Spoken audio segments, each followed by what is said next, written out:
اپنے 14 سالہ بیٹے کی فاتحہ کے لیے ہاتھ اٹھائے نورداد خان نے انسان دوستی کی ایک نئی مثال قائم کی ہے۔ ان کے بیٹے جواد خان کی اسکول جاتے ہوئے ایک روڈ ایکسیڈنٹ میں موت ہو گئی تھی۔ انتہائی جذباتی اور دردناک صورتحال میں انہوں نے فیصلہ کیا کہ وہ اپنے بیٹے کی ناگہانی موت کے صدمے کا مقابلہ انسانیت کی خدمت سے کریں گے۔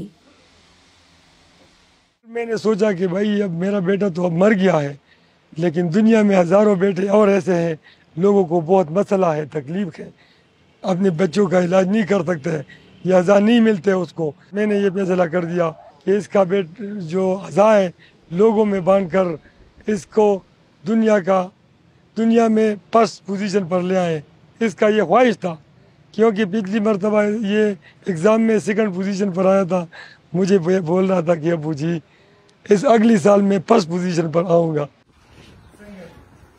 جواد کو کھو دینے والی حوصلہ مند ماں کی خواہش ہے کہ ان کے بیٹے کو ہمیشہ اچھے الفاظ میں یاد رکھا جائے۔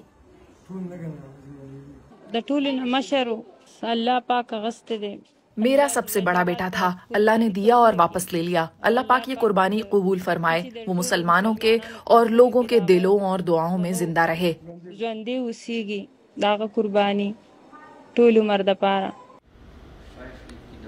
انتقال کے بعد انسانی اعضاء عطیہ کرنے والے کو ڈیسیز ڈونر کہا جاتا ہے، لیکن اہم سوال یہ ہے کہ انسانی موت واقع ہونے کے بعد جسمانی اعضاء کب تک فعال ہوتے ہیں۔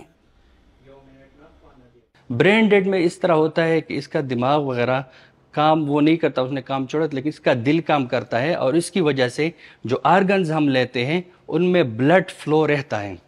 تو ایک ہمارے لیے فائدے کی بات ہوتی ہے کہ ہم اس بلڈ فلو جو اس میں رہتا ہے تو ہم ان آرگنز کو یوٹیلائز کر سکتے ہیں۔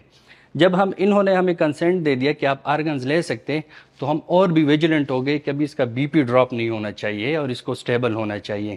تو ہم نے ان چیزوں پہ بھی سرجیکل آئی سی یو کے ساتھ وہ کنٹیکٹ میں رہے کہ آپ نے اس پیشنٹ کی حالت اسی طرح رکھنی ہے۔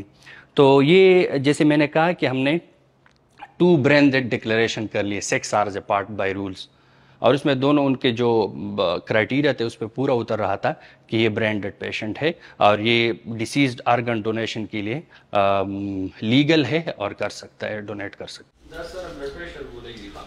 جواد خان کی موت ضلع دیر کے محب اللہ کے لیے ایک نئی زندگی کا سبب بن گئی۔ وہ گزشتہ برس سے گردوں کے امراض کی وجہ سے موت اور زندگی کی کشمکش میں تھے۔ میرا تو جذبات اور احساسات ایسا ہے جیسا میرا نیا زندگی مجھے مل گیا ان خاندان کی وجہ سے، اور ہم اس کا بہت شکر گزار، جس طرح ہمارے بھائیوں کی طرح ان کے ساتھ رشتہ نبھائیں گے اور ان کے لیے دعائیں کریں گے، بیٹے کے لیے اللہ پاک جنت الفردوس عطا کرے۔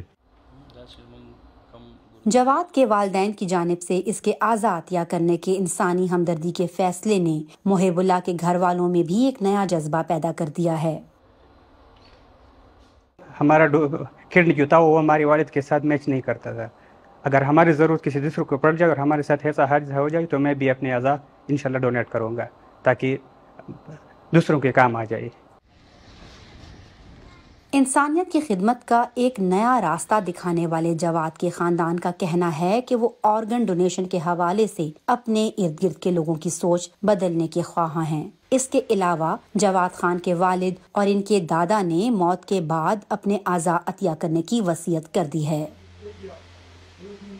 میرے بچوں نے جو فیصلہ کیا ہے میں اس پہ فخر کرتا ہوں اور اس کا تعریف کرتا ہوں، اور سب مسلمان بھائیوں کو اور خاص کر اپنے پختون بھائیوں کو یہ پیغام دینا چاہتا ہوں کہ ہمارے بہت سے بچے ایکسیڈنٹ میں مطلب کہ اسی حالت تک پہنچ جاتے ہیں اور آئی سی یو میں جاتے ہیں۔ جب ادھر چلے جاتے ہیں تو وہ مطلب کہ اپنے آواز کھو جاتے ہیں۔ تو موت کی ہمارے لیے تو موت ایک دن نہ ایک دن سب کو آنا ہے، تو ہمارا کوئی چیز ہمارے موت کے بعد کسی کو کام پہ آ جائے تو یہ انسانیت کی بات ہے۔ Institute of kidney diseases Peshawar کے ٹرانسپلانٹ بلاک کو جواد خان کے نام سے منسوب کرنے کا فیصلہ کیا گیا ہے۔ اس کے ساتھ ساتھ عوامی سطح پر انسانی اعضاء کے عطیے کے حوالے سے آگاہی پھیلانے کے لیے بھی اس کیس کو ایک مثال کے طور پر پیش کیا جائے گا۔ ہیومن آرگن کو ڈونیٹ کرنے کے اس واقعے سے قیمتی جانیں تو بچ ہی رہی ہیں، ساتھ ہی انسانی آزادیاں کرنے کے حوالے سے معاشرے میں ایک مثبت سوچ بھی پروان چڑھے گی۔ فاطمہ نازش، DW اردو، رستم، ضلع مردان، پاکستان۔